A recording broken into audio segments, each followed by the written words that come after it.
আলু ভাজি লোৱা আছে, জহা কোমোৰা কটা হৈ গ'ল। তেল গৰমাইছোঁ, আজি হাঁহৰ মাংস বনাম। শুকান জলকীয়া, গোটা জিৰা আৰু তেজপাত। তেলত শুকান জলকীয়া, তেজপাত আৰু গোটা জিৰা ফোৰণ দি দিওঁ। এতিয়া দিম কাটি লোৱা পিঁয়াজ।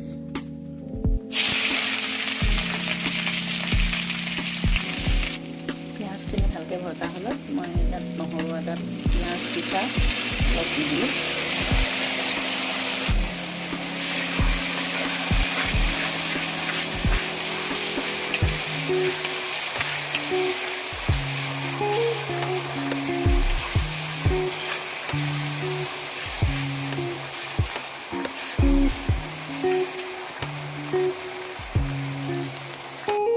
এতিয়া মই ইয়াত হালধি,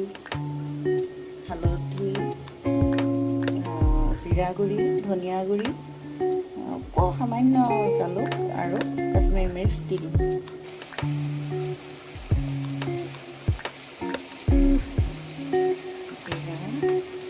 ধনিয়া, কাশ্মীৰী মিৰ্চ আৰু সামান্য জালুক।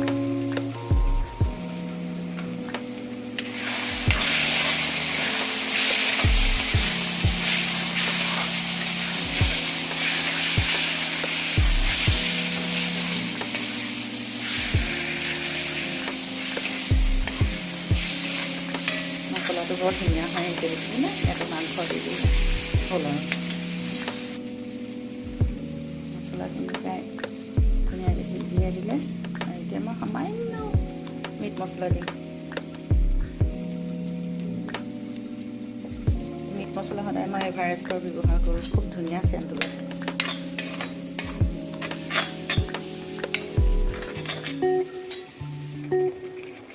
পানী অলপ দেখিছে, সেইখিনি মিক্সিৰ বাতিটো যথেষ্টখিনি লাগি থাকিছে। এতিয়া অকণমান খালি পেলাই পানী দি দিছোঁ, মছলাটোও মিক্সটো ভালকৈ হৈ যাব। এতিয়া মই ইয়াত হাঁহৰ মাংসখিনি দি দিম।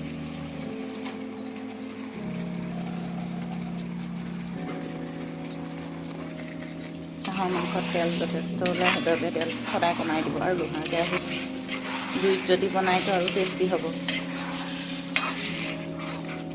লোহাৰ কেৰাহীয়ে ব্যৱহাৰ কৰিছোঁ, খালি গেছৰ সলনি জুইৰ সলনি গেছ। এতিয়া ইয়াত মই এড কৰিম নিমখ। নিমখটো নিজৰ জোখত দিব, আৰু যদি পিছত দৰকাৰ হয় টেষ্ট কৰি থ'ব। আন্দাজমতে নিজৰ আন্দাজমতে দিলে ভাল। মাংস যিমান ভাজিব যিমান দেৰিলে সিমানেই টেষ্টি হ'ব। খুব কমকৈ ভাজি পানী কাহানিও নিদিব। যেতিয়া ভাজি অকণমান তলত লগাৰ নিচিনা লাগিব তেতিয়াই পানী দি দিব। মাংসৰ পৰা কিমান তেল বাঢ়ি গৈছে চব। এতিয়া ঘনমহীয়া হাঁহ খাবলৈ খুব ধুনীয়া হয়। সেইবাবে তেল বেছি থকাৰ বাবে মানে আমি অসমীয়া মানুহে কোমোৰাটো ইউজ কৰোঁ হাঁহত, যাতে তেলটো কাটি দিয়ে। তেল বাঢ়ি বাঢ়ি আছে। ইয়াৰ পিছত আমি এড কৰিম কোমোৰা। আলুটো আগতে ভাজি থোৱাৰ বাবে আলুটো পিছতহে এড কৰিম।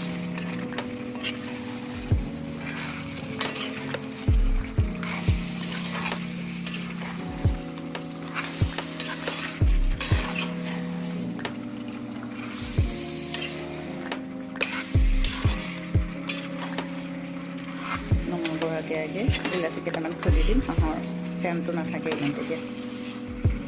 বহুতে হাঁহৰ চেণ্টৰ বাবেও খাবলৈ বেয়া পায়।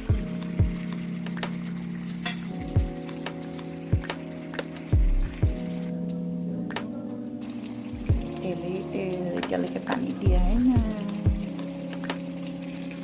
আলু এড কৰা হৈ গ'ল। ইয়াত অলপ দেৰি পিছতে আমি এতিয়া পানী দিম। এতিয়া মই পানী এড কৰিম।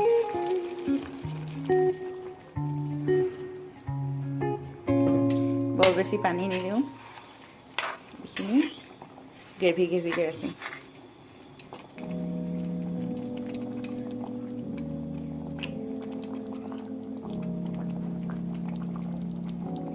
মাংস হৈ গ'ল, ধনিয়া আৰু ইলাচি দিলোঁ। এতিয়া খাব পৰা হৈ যাব।